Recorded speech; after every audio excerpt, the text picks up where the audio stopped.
I've been making videos on old school RuneScape for a few years now, and the most common question I get asked is when should I get membership? To those who don't know, the vast majority of the content in this game is locked behind the membership paywall.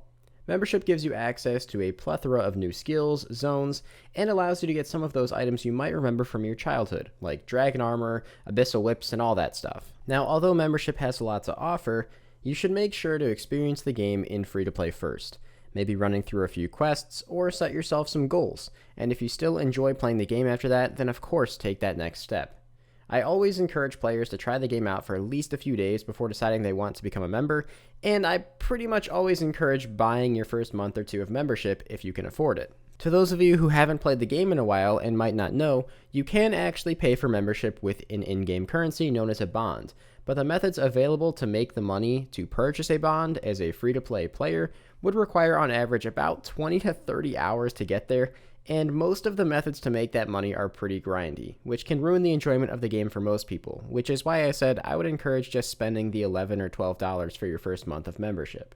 That being said, I know there are some people who can't afford that first month, but do love the game and want to become a member, so I'll go over a few of the best free-to-play moneymakers really quickly, and I'll probably touch more on this in a future video. I'm going to go ahead and preface this by saying that almost all of these methods are heavily botted or taken advantage of by large portions of the free-to-play community.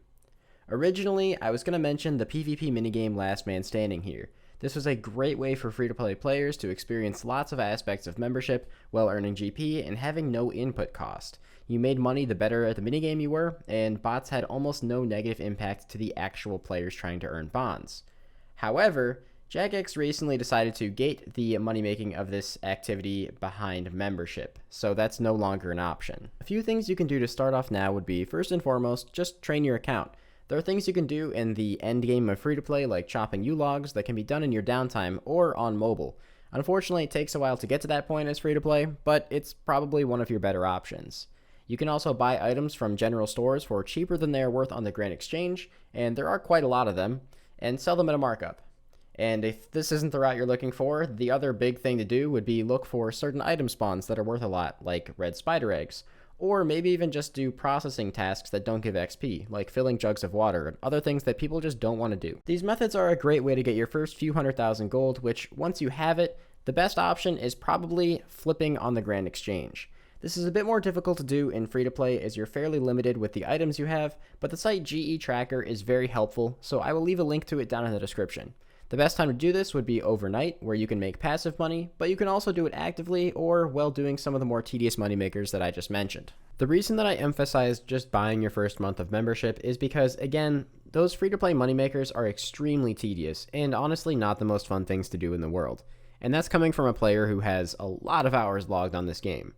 When you become a member, money-making methods become much easier, as there are numerous things you can do that'll easily profit you 500k to 1 mil per hour with fairly low stat requirements.